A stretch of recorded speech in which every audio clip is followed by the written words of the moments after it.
Hello viewers, అందరికీ నమస్కారం. రేపు సోమవారం జిల్లేడు ఆకుతో ఇలా చేస్తే మీరు కోరుకున్న కోరికలు చిటికెలో నెరవేరుతాయి. మీకు ఎంత పెద్ద కోరిక ఉన్నా ఆ కోరికను తీరుస్తాడు. సోమవారం అంటే శివుడికి చాలా ఇష్టమైన రోజు. సోమవారం రోజు శివుడికి భక్తి శ్రద్ధలతో పూజలు చేసి జిల్లేడు ఆకుతో ఈ పరిహారం చేయండి. చాలు, శివుడే మీ మనసులో ఉన్న కోరికలను నెరవేరుస్తాడు. అంతేకాదు, శివానుగ్రహం మీపై మీ పిల్లలపై ఎల్లప్పుడూ ఉంటుంది. శివుడిని తెల్లజిల్లేడు పూలతో పూజించే వ్యక్తులు వారి నేరాలకు క్షమించబడతారని పురాణాలు చెబుతున్నాయి.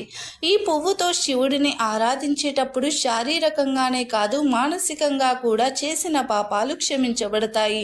తెల్లజిల్లేడును శ్వేతార్కం అంటారు. వృక్ష జాతిలో ఈ తెల్ల జిల్లేడు విశిష్టమైనది. ఇందులో విషం ఉంటుందని చాలామంది ఈ మొక్కలకు దూరంగా ఉంటారు. ముఖ్యంగా తెల్ల జిల్లేడు పాలు కళ్ళల్లో పడితే చూపు పోతుందని భయపడుతూ ఉంటారు. కానీ గమ్మత్తు ఏమిటంటే ఈ మొక్కలో ఉన్న విషయంలో ఆయుర్వేదంలో దివ్యమైన ఔషధాలు తయారు చేస్తున్నారు. జిల్లేడులో 2 రకాలు ఉంటాయి. వంగ పువ్వు రంగులో ఉండే పూలు పూసే జిల్లేడు ఒకటి, తెల్ల పూలు పూసే జిల్లేడు మరి ఒకటి.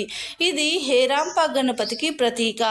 ఈ తెల్ల జిల్లేడు పూలు మనకు దొరికితే మహాశివుడు విఘ్నాధిపతిలా దయ మన మీద ప్రసరిస్తుందట. తెల్ల జిల్లేడు వేళ్ల మీద గణపతి నివసిస్తాడు. ఈ వేళ్ళు కొన్నిసార్లు ఆకృతిలో సైతం గణేశుణ్ణి పోలి ఉంటాయి. అందుకే చాలామంది తెల్ల జిల్లేడును పరమ పవిత్రంగా భావించి తులసి మొక్కలాగా ఇంట్లో నాటుతారు. ఈ మొక్క గనక ఇంట్లో ఉంటే ధన ధాన్యాలు పుష్కలంగా లభిస్తాయట. ఆలోచనల్లో పరిపక్వత వస్తుందని ఎవరైనా హాని తలపెట్టినా అలాంటివి దుష్ప్రభావం చూపకుండా వారి ప్రయోగాలే నశిస్తాయని ప్రతీతి. ఇళ్లల్లో తెల్లజిల్లేడు మొక్కలు ఉండకూడదు అనేది ఒక అపోహ మాత్రమే. నిజానికి శ్వేతార్గం లేదా తెల్లజిల్లేడు మొక్క ఇంట్లో ఉంటే అందరికీ దారిద్రం అంటే ఏమిటో తెలియదు. జిల్లేడు మొక్కలు అధికంగా ఉన్న ఊర్లో పంటలు బాగా పండుతాయి అంటారు. ఒక్క మాటలో చెప్పాలంటే జిల్లేడు సిరి సంపదలకు చిహ్నం అని నమ్ముతూ ఉంటారు. తెల్ల జిల్లేడు దూదితో దీపాలను వెలిగించడం ద్వారా అష్టైశ్వర్యాలు కలుగుతాయి. ముఖ్యంగా తెల్ల జిల్లేడు దూదితో 5 దీపాలను సిద్ధం చేసుకుని విప్ప నూనె కలిపి 5 వారాల పాటు వెలిగిస్తే ఆంజనేయ స్వామి వారి యొక్క అనుగ్రహం లభిస్తుంది. తెల్ల జిల్లేడు పూలతో శివ పూజ, ఆకులతో సూర్య పూజ చేసిన వారికి విశిష్ట ఫలితాలు దక్కుతాయి. తెల్ల జిల్లేడు చెట్టు వేరును తీసుకుని వచ్చి ఇంకా నాటడానికి ఆదివారం, గురువారంలలో పుష్యమి నక్షత్రం కూడా మంచిది. ఈ జిల్లేడు ఇంట ఉండడం ద్వారా అష్టైశ్వర్యాలు చేకూరుతాయి. ఈతి బాధలు ఉండవు. ధనధాన్య సమృద్ధి ఉంటుంది. వ్యాపారం అభివృద్ధి చెందుతుంది. ఇంకా విద్యార్థులు రాణిస్తారు. సర్వకార్యాలు జయప్రదం అవుతాయి. మరి రేపు సోమవారం జిల్లేడు ఆకుతో ఏం చేయాలో ఇప్పుడు మనం ఈ వీడియోలో తెలుసుకుందాం. అంతకన్నా ముందు పగ 4 రకాలు. ఎవరిపైనా అతి విశ్వాసం ఉండకూడదు అని ధర్మరాజుకు భీష్ముడు చెప్పిన ఒక మంచి కథను విందాం. ఈ వీడియో నచ్చితే లైక్ చేసి షేర్ చేయండి. అలాగే మా ఛానల్ని కూడా సబ్స్క్రైబ్ చేసుకుని మాకు సపోర్ట్ చేయండి. అంపశయ్యపై ఉన్న భీష్ముడు తనను చూసేందుకు వచ్చిన ధర్మరాజుకు చాలా విషయాలు బోధించాడు. వాటిల్లో హద్దులు దాటి ఎవరిని నమ్మకూడదు అనే విషయాన్ని వివరిస్తూ ఓ కథ చెప్పాడు.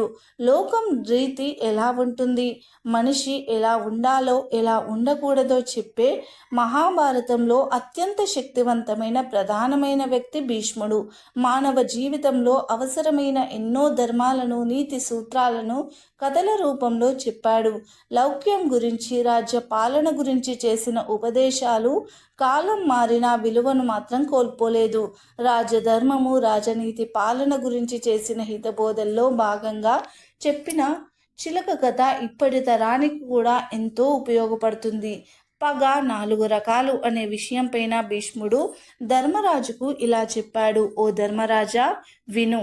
పూర్వం బ్రహ్మదత్తుడు అనే రాజు ఉండేవాడు. అతనికి ఓ చిలుక మీద ఎంతో అభిమానం ఉండేది. కాలక్రమేణా మంచి స్నేహంగా మారింది. కొంతకాలానికి ఆ చిలుకకు కుమారుడు కలిగాడు. ఆ చిన్నారి చిలుకతో బ్రహ్మదత్తుడి కుమారుడు ఆడుకునేవాడు. ఒకరోజు చిట్టి చిలకమ్మతో ఆటలాడుతున్న రాజకుమారుడికి ఎందుకో దాని మీద కోపం వచ్చి దాన్ని చంపేశాడు.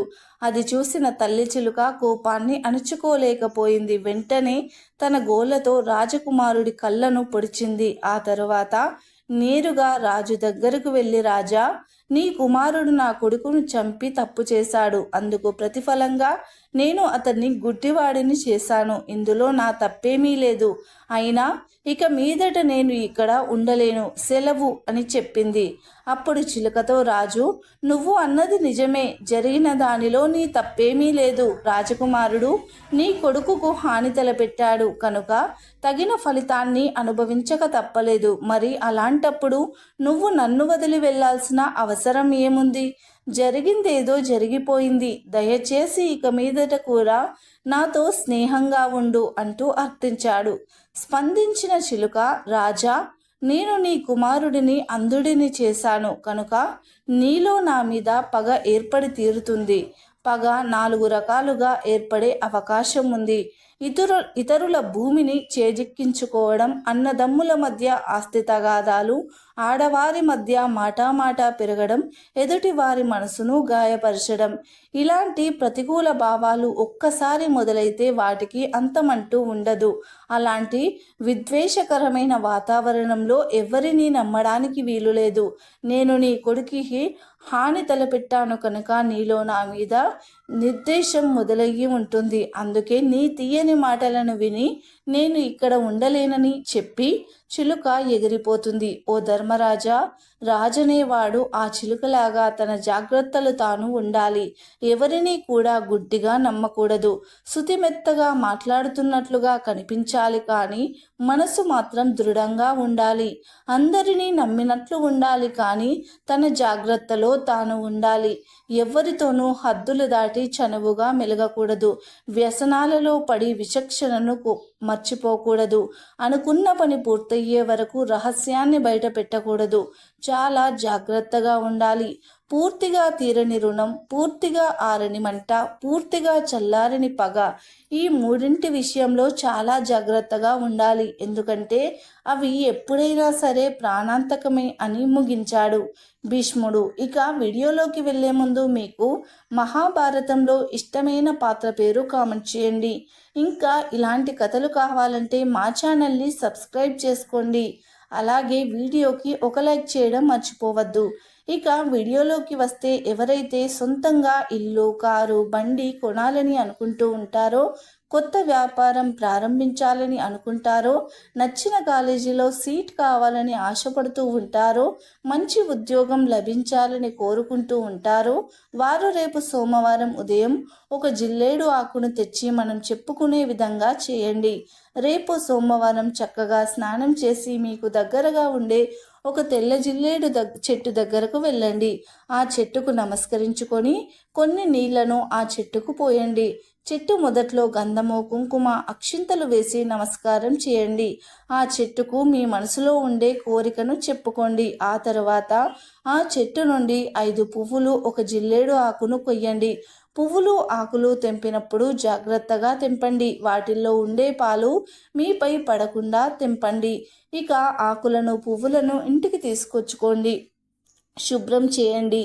ఆ ఆకును అడ్డంగా శివుని పటం ముందు ఉంచాలి. ఇప్పుడు ఆకుపై గంధంతో ఓం అని రాయాలి 2 వైపులా. అంటే ఆకుకి ఈ కొసకి ఆ కొసకి ఓం అని రాయాలి.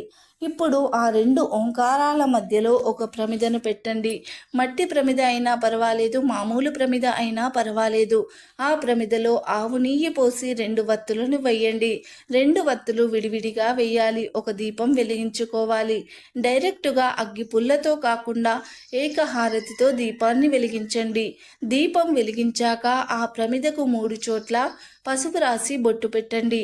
అక్షింతలు కూడా వేయండి. మనం జిల్లేడు చెట్టు నుంచి తెచ్చుకున్న పువ్వులు ఉన్నాయి కదా, వాటిని చక్కగా చుట్టూ అలంకరించండి. ధూపం చూపించి పండ్లను నైవేద్యంగా సమర్పించి హారతి ఇవ్వండి. హారతి ఇచ్చాక మళ్ళీ మీ కోరికను శివయ్యకు చెప్పుకోండి. ఇలా రేపు సోమవారం జిల్లేడు ఆకుపై ఓం అని రాసి దీపం పెడితే మీ మనసులోని కోరికలు శివయ్య ఖచ్చితంగా తీరుస్తాడు. జిల్లేడు ఆకుపై దీపం పెట్టే ముందు గణపతికి జిల్లేడు పూలతో ఖచ్చితంగా పూజించాలి. ఇలా చేస్తే శివగణాదుల అనుగ్రహం మీపై ఎల్లప్పుడూ ఉంటుంది. జిల్లేడు ఆకులు పువ్వులు మీ జీవితాన్ని మార్చేస్తాయి. ఇక మరుసటి రోజు ఆకుని తీసి పారే నీటిలో వెయ్యాలి. మరి ఎక్కడా కూడా పడేయకూడదు, పారే నీటిలోనే వెయ్యాలి. ఎందుకంటే ఆకుపై ఓంకారం రాశాము కాబట్టి ఆకును పారే నీటిలోనే వెయ్యాలి. ఇలా ఆకును నీటిలో వేసి దండం పెట్టుకొని తిరిగి ఇంటికి వచ్చి దీపం పెట్టుకోవాలి. స్నానం చేసిన తర్వాతనే ఆకుని తీయాలి. ఆకును నీటిలో పడవేసిన తర్వాత దీపం పెట్టాలి. ఇంటిలోనే ఆకును ఉంచి దీపం పెట్టకూడదు. ఇలా జిల్లేడు ఆకుపై రేపు సోమవారం దీపం పెడితే కొద్ది క్షణాల్లో లేదా కొద్ది రోజుల్లో మీ కోరికలు నెరవేరుతాయి. వరుసగా 5 లేదా 7 సోమవారాలు వేసి దీపం పెట్టండి. మీ కోరికలు ఖచ్చితంగా నెరవేరుతాయి. అయితే మీరు మొదటిసారిగా జిల్లేడు ఆకుపై దీపం వెలిగించినప్పుడు ఏం కోరుకున్నారో తర్వాత కూడా అదే కోరికను కోరుకోవాలి. వారానికో కోరికను కోరితే ఫలితం దక్కదు. గుర్తుపెట్టుకోండి, ప్రతి ఒక్కరూ రేపు సోమవారం జిల్లేడు ఆకుతో పరిహారం చేసి మీ కోరికలు నెరవేర్చుకొని ఆనందంగా జీవించండి. మా వీడియో మీకు నచ్చితే లైక్ చేయండి, షేర్ చేయండి. అలాగే మా ఛానల్ని సబ్స్క్రైబ్ చేసుకోండి. ధన్యవాదాలు.